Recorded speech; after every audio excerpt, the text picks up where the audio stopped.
बिस्मिल्लाहिर्रहमानिर्रहीम। Dear student, अस्सलामु अलैकुम वरहमतुल्लाहि वबरकातुहू। कैसे हैं स्टूडेंट? आज का हमारा ये lecture class 10 chapter number 2 exercise 2.8 पर मुश्तमिल। आज इसका क्वेश्चन नंबर 3। स्टूडेंट, एक्सरसाइज 2.8 की जो एक्सरसाइज है ये स्टेटमेंट वाली एक्सरसाइज है। तो इसमें हम जो क्वेश्चन सॉल्व करते हैं उसके लिए हम कंडीशन का इस्तेमाल करते हैं, जो कि कंडीशन गिवन होती है। तो उसके बाद हम इक्वेशन नंबर 1, 2, 3 ये हम उसको सेलेक्ट करते हैं। फिर उसके बाद हम अपना प्रोसेस को आगे बढ़ा के वो x और y की वैल्यूज जो है वो फाइंड करते हैं। तो चलते हैं क्वेश्चन नंबर 3 की तरफ। जी student, question number 3, the sum of 5 times a number and the square of the number is 204, find the numbers. तो क्वेश्चन नंबर 3 में वो ये कहते हैं कि एक नंबर जो कि 5 टाइम्स है और उसका स्क्वायर का जो सम है वो क्या है, 204। तो अब हम क्या करते हैं कि स्टूडेंट, इसी तरीके जैसे मैंने लेक्चर के स्टार्ट में बताया कि हम x को जो है वो लेट करते हैं, जो कि हमारे पास हमने ये नंबर फाइंड करना है। तो हम क्या करेंगे, let the required number is equal to x। Unknown number है, अब हम उसके ऊपर कंडीशन लगाते हैं। तो 5 टाइम्स जो है वो नंबर का क्या बनेगा, वो बनेगा 5x, और square of the required number जो है वो क्या बनेगा, वो बनेगा x स्क्वायर। ठीक है। तो अब यहां पे उन्होंने कंडीशन दी है कि सम, यानी कि सम हमने करना है कि इन दोनों का सम, यानी कि x square plus 5x is equal to 204, यानी कि इन दोनों का जो सम है वो 204 के बराबर है। तो अब given condition x square plus 5x is equal to 204, तो हम क्या करते हैं, क्योंकि स्टूडेंट हम उस वक्त तक अननोन वैल्यू की जो है, अननोन जो वेरिएबल है उसकी वैल्यू फाइंड नहीं कर सकते कि जब तक हम उसको standard form of quadratic equation की शक्ल में हम उसको ना लिख दें। ठीक है।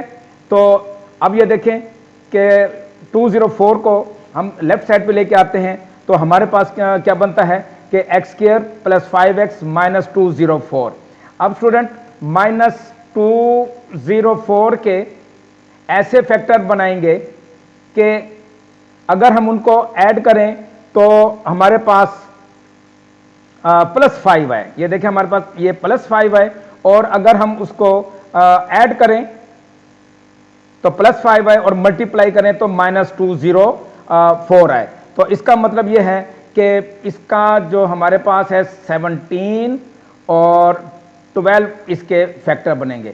अब चूंकि यहां पे ये माइनस है तो ऑटोमेटिकली यहां पे जो साइन है हमारे पास प्लस का, तो बड़ी वैल्यू के साथ जो है ये साइन प्लस का आएगा, और उसके बाद छोटी वैल्यू के साथ जो है साइन क्या आएगा, माइनस का। तो एज इट इज जिस तरीके से हम पहले ये क्वेश्चन करते आए हैं, तो अब इसकी मिड टर्म फैक्टराइजेशन जो है वो यही है कि x square plus 17x minus 12x minus 204 is equal to 0। अब देखें ये हमारे पास दो पेयर बन गए। तो अब हम क्या करेंगे, इसमें से x कॉमन निकालेंगे, तो हमारे पास क्या बना, x प्लस 17 माइनस, अब क्या करेंगे 12 कॉमन निकालेंगे, माइनस 12 जब कॉमन निकालेंगे तो अंदर साइन चेंज हो जाएगा, तो ये x plus 17 is equal to 0। तो अब हमारे पास जो फैक्टर बनेंगे वो x प्लस 17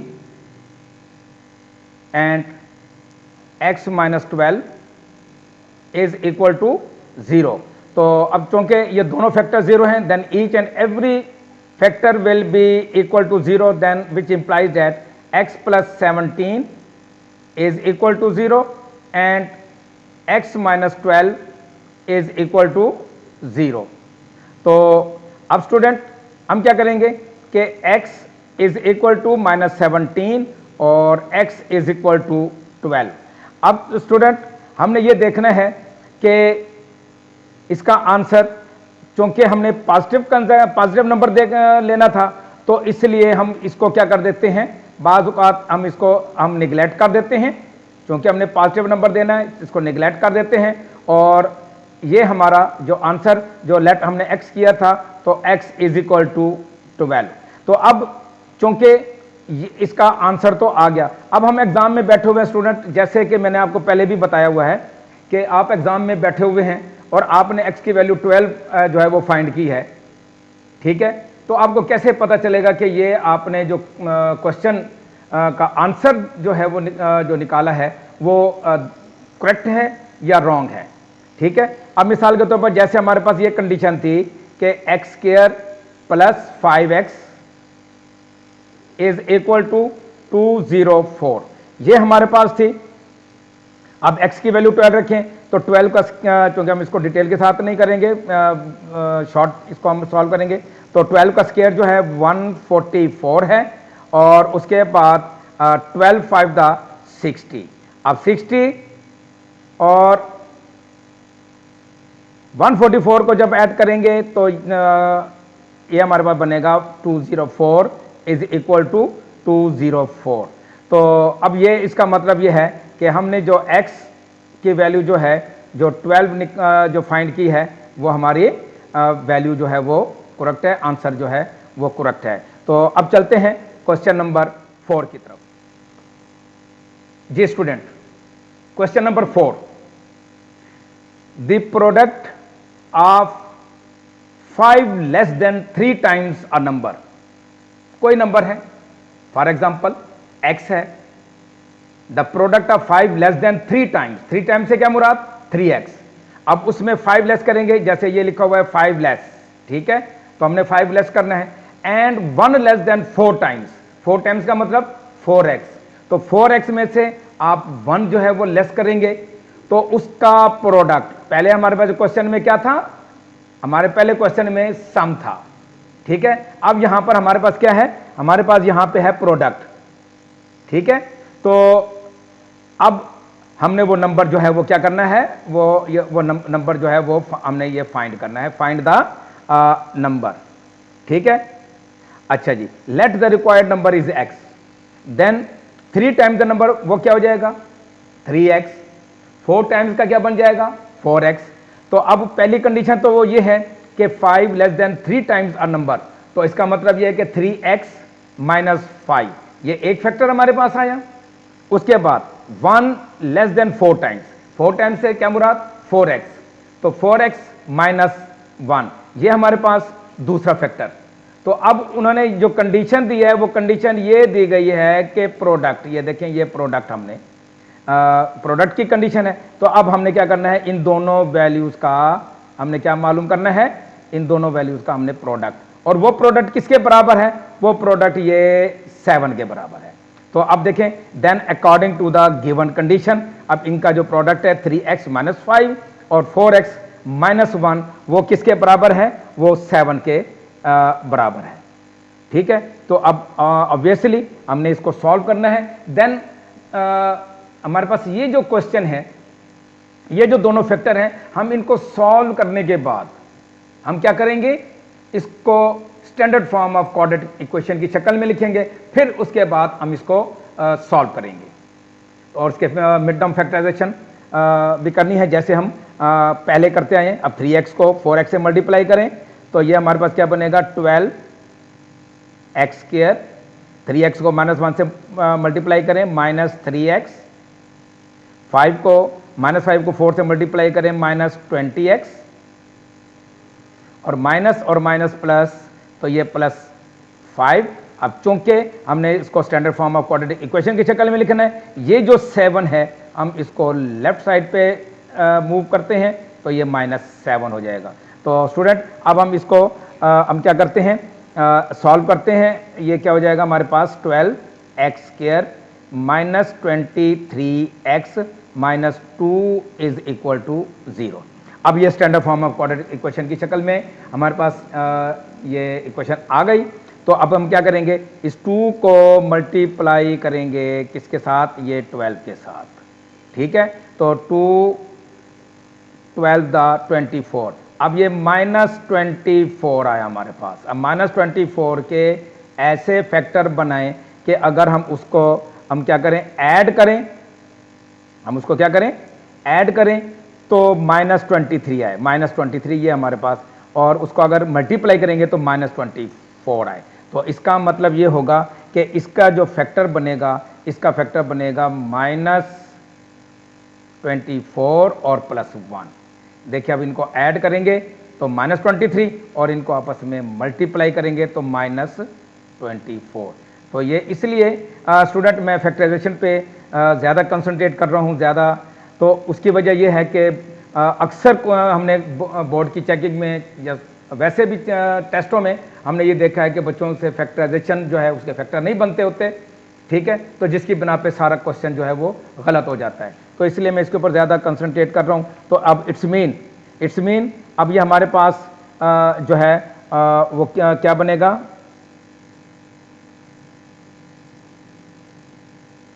जी, ये हमारे पास अब हमारे पास जो इक्वेशन बनेगी वो 12x² -24x +x - 2 = 0। तो अब ज़ाहिर है मैं 12 इसमें से कॉमन निकालूंगा, 12 कॉमन निकालूंगा तो ये x आएगा और -2, ठीक है। और यहाँ पे चूंकि ये फैक्टर वही है तो इसका मतलब ये होता है कि हम इसमें से 1 जो है वो कॉमन निकालते हैं, तो x - 2 वैसा का वैसा आएगा। अब देखें, अब हमारे पास जो फैक्टर बनेगा वो फैक्टर हमारे पास ये बनेगा कि x - 2 और 12x, ठीक है। ये अब x -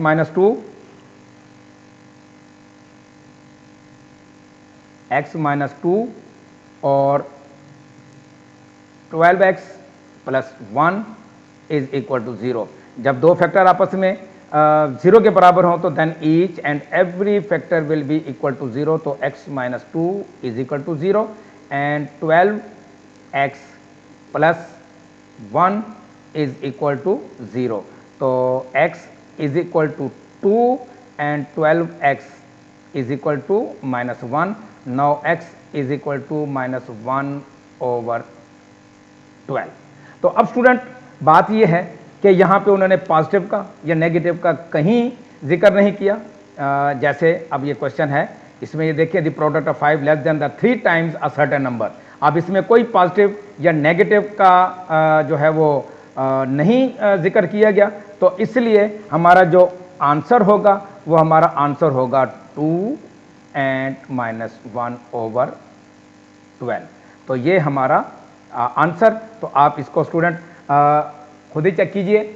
जिस जगह से मैंने चेकिंग की है वो चेकिंग ये है कि जैसे ये हमारे पास फैक्टर मौजूद हैं, अगर आप इसमें x की वैल्यू जो आपकी फाइंड हुई है कि x = 2 और x = -1/12, आप इसमें पुट करके और उसके बाद देखें कि वो उसका जो सोल्यूशन है वो 7 के बराबर आया है या नहीं।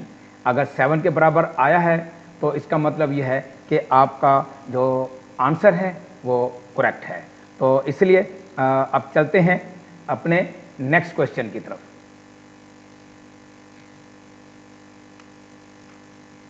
जी स्टूडेंट, क्वेश्चन नंबर 5। अब स्टूडेंट यहां पे भी वही कंडीशन कि the difference of A number and it's reciprocal. Difference of A number and it's reciprocal. Reciprocal क्या होता है कि अगर हमारे पास एक कोई सा भी नंबर x है तो देन उसका जो रेसिप्रोकल होगा वो 1/x होगा।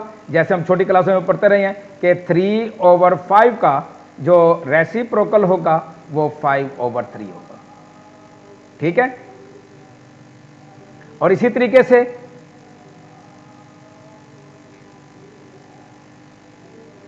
हम क्या करने हैं, वो कहता है कि the difference of A number and it's reciprocal is 15/4। 15/4 तो 15/4। तो फाइंड द नंबर, वो हमने वो नंबर फाइंड करना है। तो हम क्या करते हैं कि let the required number is equal to x, then reciprocal of this number is 1 over x। जैसे कि मैंने आपको ये यहां पे मैंने आपको समझाया, और 3 over 5 इसका रेसिप्रोकल 5 over 3। तो इसी तरीके से x का जो रेसिप्रोकल है वो 1 over x। ठीक है, तो अब उन्होंने कहा है कि डिफरेंस, अब देखें ये हमारी ये कंडीशन आ गई कि डिफरेंस हमने क्या करना है कि x minus 1 over x is equal to 15 over 4, 15 over 4, ये हमारा कंडीशन है। तो अब हम क्या करते हैं, अब डिनोमिनेटर में चूंकि 4x है, तो 4x के साथ जब हम मल्टीप्लाई करेंगे तो हमारे पास ये आंसर क्या आएगा, हमारे पास आंसर आएगा 4x square minus 4 is equal to 15x। मैं यहाँ पे आपको बता देता हूँ कि जैसे अब हमने इसको 4x से मल्टीप्लाई किया, 4x मल्टीप्लाई बाई x, और माइनस 4x के साथ ये 1 ओवर x के साथ ये मल्टीप्लाई किया तो ये x के साथ ये कैंसल, और इसी तरह 15 ओवर 4 को 4x से मल्टीप्लाई किया तो 4 से 4 कैंसल, तो 15x। तो अब चूंकि हमने standard form of quadratic equation की शक्ल में हमने इसको लिखना है, तो स्टैंडर्ड फॉर्म में लिखना है, तो इसलिए हमारे पास हम 15x को लेफ्ट साइड पे ले आएंगे। तो 4x square minus 15x minus 4 is equal to 0। तो स्टूडेंट अब ये देखें कि अब माइनस 15 के ऐसे फैक्टर बनाएं कि अगर उनको ऐड करें तो ये 4 और 4 16, ठीक है, माइनस 4 को मल्टीप्लाई करें 4 के साथ तो आंसर क्या है, माइनस 16। अब माइनस 16 के ऐसे फैक्टर जो है वो बनाएं कि अगर उनको ऐड करें तो माइनस 16 आए एज प्रीवियस। तो इसका मतलब ये है कि ये माइनस 16 और प्लस 1, ठीक है। अब इनको ऐड करेंगे तो ये माइनस 15 और उसके बाद मल्टीप्लाई करेंगे तो ये माइनस हमारे पास 16 आएगा। तो इसको हम इस तरह लिखेंगे 4x square minus 16x plus x minus 4 is equal to 0। ये सारा process as previous question number 4 की तरह कि अब हम इसमें से 4x कॉमन निकालेंगे, तो 4x कॉमन निकालेंगे तो ये x माइनस 4 हो जाएगा, और ये क्या हो जाएगा हमारे पास यहाँ पे, चूंकि ये फैक्टर स्टूडेंट एक बात याद रखें कि जब यहाँ पे ये x माइनस 4 है और ये भी x माइनस 4 है, तो अगर इस किस्म का कोई आ जाए तो हम क्या करते हैं, 1 ही कॉमन निकालते हैं, तो उससे क्वेश्चन में या फैक्टर में कोई फ़र्क नहीं पड़ता, कोई चेंजिंग नहीं होती। तो अब इसका मतलब ये है कि x माइनस 4 ये एक फैक्टर है, और उसके बाद दूसरा 4x plus 1 is equal to 0। तो इसका मतलब ये है कि when two factors equal to 0 then each and every factor, यानी कि x माइनस 4 ये भी 0 के बराबर और 4x प्लस 1 ये भी 0 के बराबर।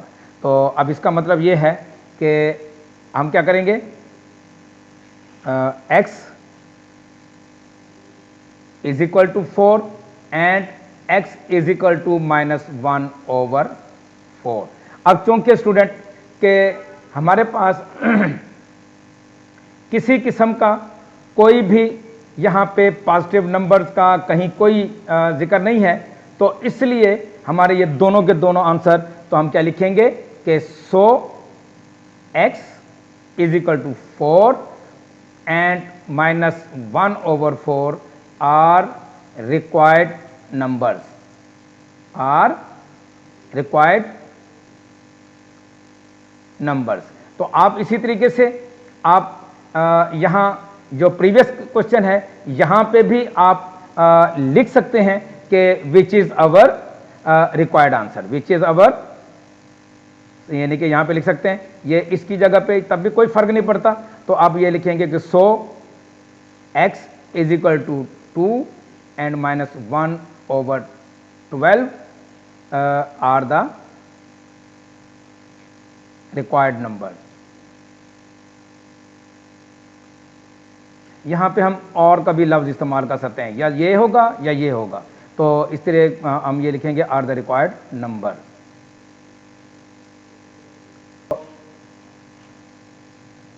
सो x इज इक्वल टू 4 और 1 minus 1 over 4 are required numbers.